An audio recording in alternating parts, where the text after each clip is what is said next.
Next example, इस circuit में 3 battery लगी हुई हैं E1, E2, E3 EMF की, और 3 कैपेसिटर्स हैं C1, C2, C3।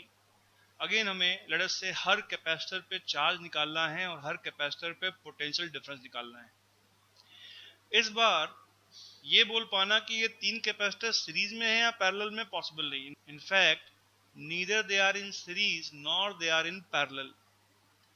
इस सवाल को करने का सबसे अच्छा तरीका वही होगा, हम हर पॉइंट पे पोटेंशियल लिखें। लेट अस से इस पॉइंट पे पोटेंशियल 0 मान लें, इस पे भी 0 मान लें, इस पे भी 0 मान लें।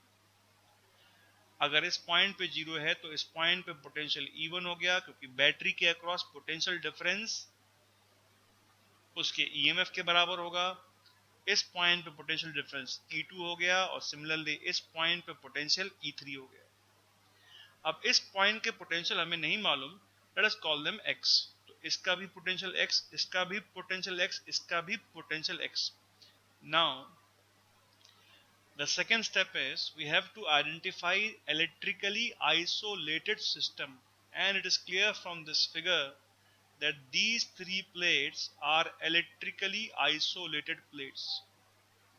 तो इन 3 प्लेट्स पे मुझे चार्ज को अगर कंजर्व करना हो, the charge coming on the capacitor C1, इस प्लेट पे आने वाला चार्ज वो C1 into x minus E1 के बराबर होगा।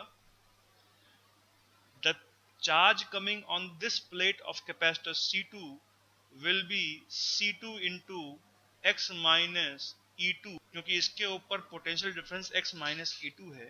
And the charge coming on this plate of capacitor C3 will be C3 into x minus E3.